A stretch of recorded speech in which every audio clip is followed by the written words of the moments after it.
You're tuning into Black and White Sports on YouTube. The no-holds-barred truth on sports.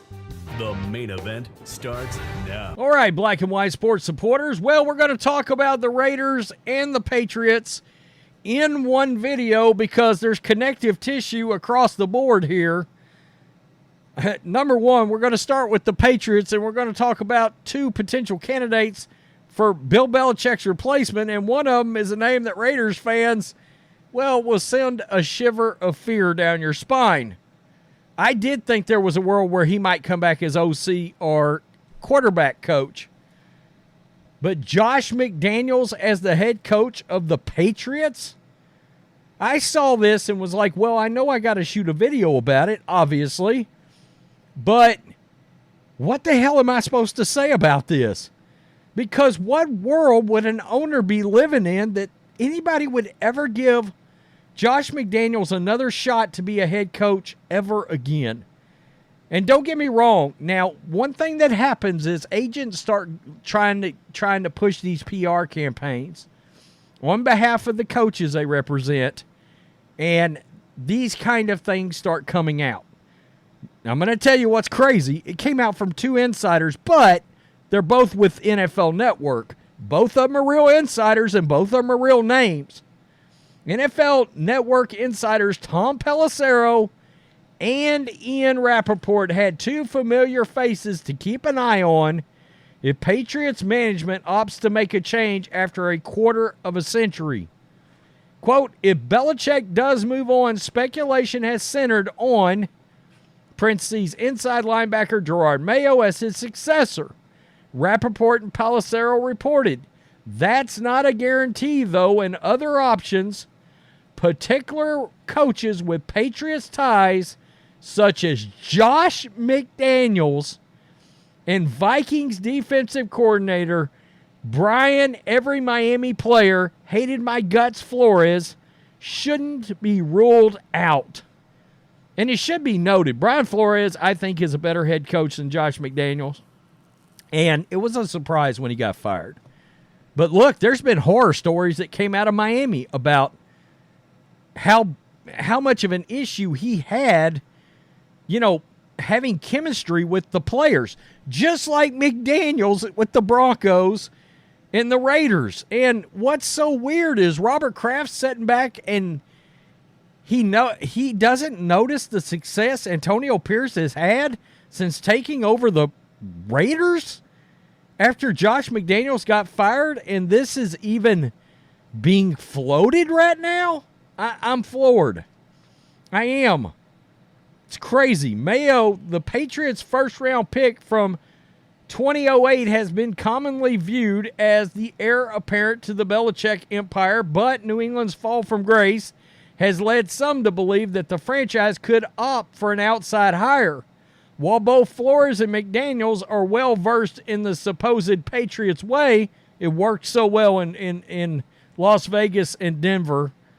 As former assistants under Belichick, each has spent some time away from Foxborough, time that has included head coaching stints with various degrees of success.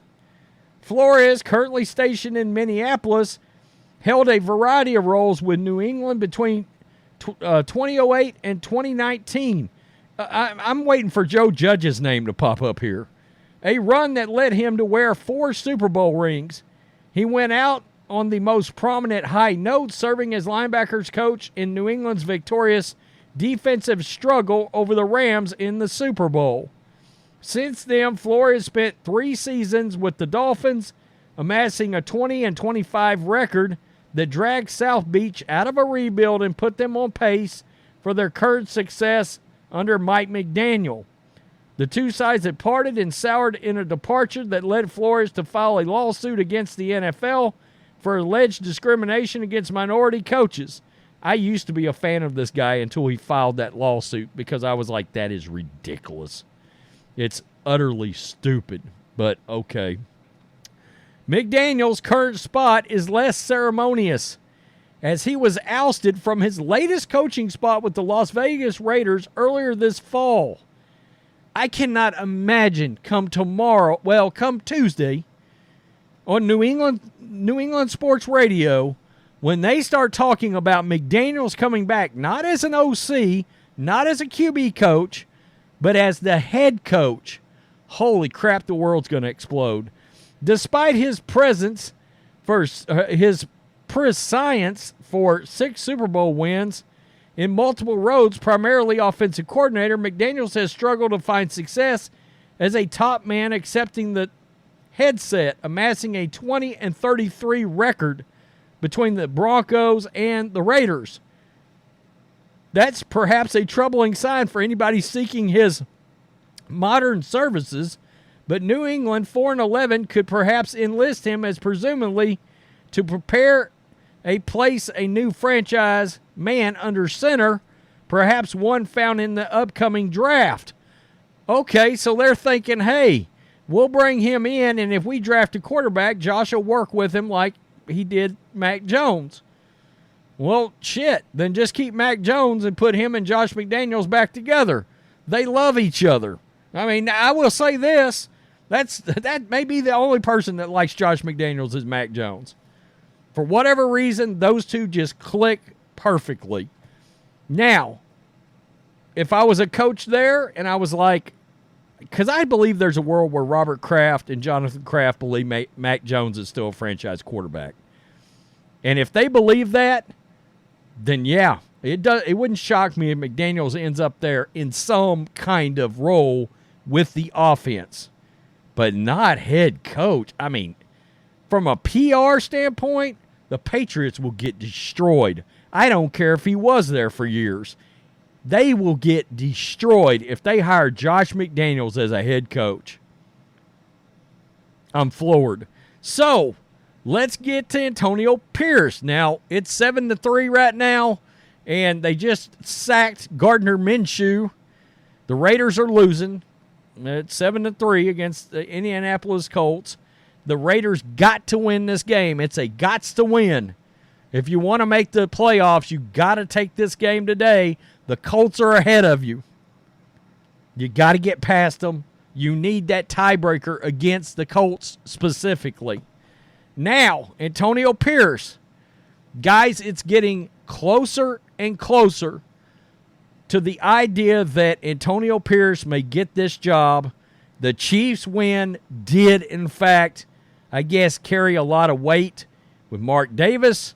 And this is what Jeremy Fowler, insider with ESPN, said about Antonio Pierce getting that job. Last 11 games. Needs to improve fourth quarter passing. He struggled there all year. This could be a chance over the next 2 weeks to do that. You see Antonio Pierce here, a huge win against the Chiefs last week. There are a lot of people around the league who believe that he has well positioned himself to potentially get this job full time. Mark Davis, the owner, went through the interim coach 2 years ago, Rich Bisaccia. He did well. They didn't hire him. Maybe this is the time. I'm told Davis has been impressed by the physicality of the team, how they're playing for him, the discipline, all those things. We'll see what they decide here in a few weeks.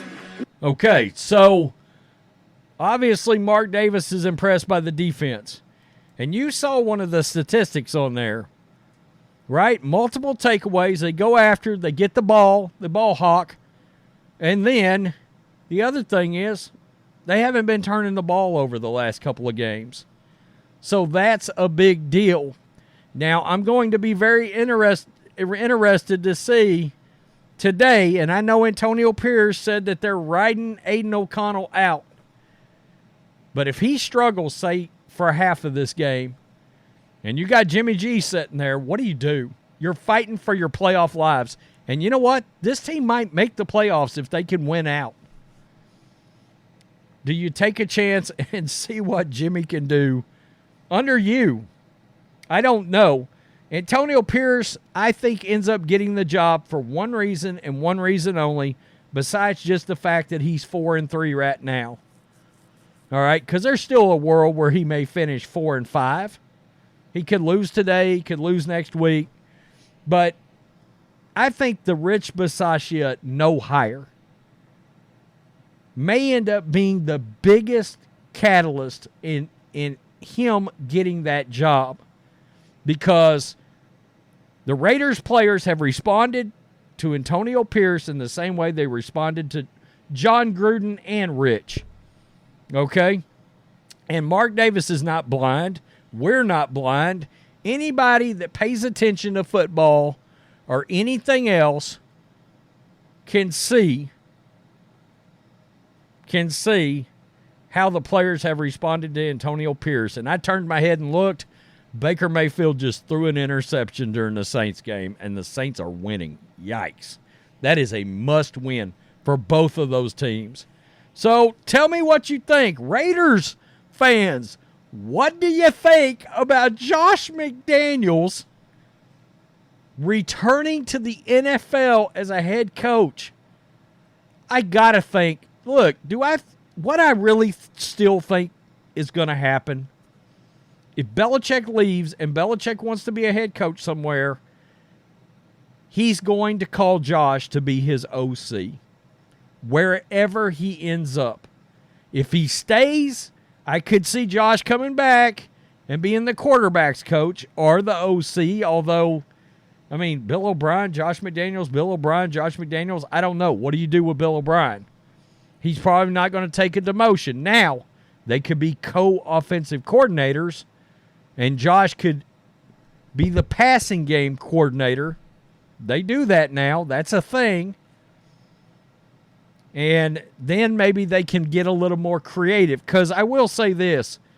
It seemed like the offense was certainly more creative and was schemed up better under McDaniels versus O'Brien. And I like Bill O'Brien, frankly.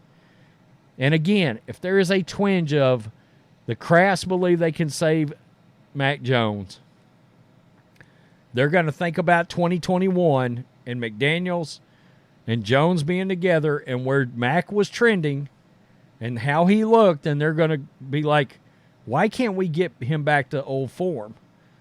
Well, because he took 9,000 sacks and had no weapons. I think his career may be ruined. I do. So anyway, that's neither here nor there. Raiders fans are going to be like, Josh McDaniels? Patriot fans may be like, Josh McDaniels? I'm floored. I am. Peace. I'm out.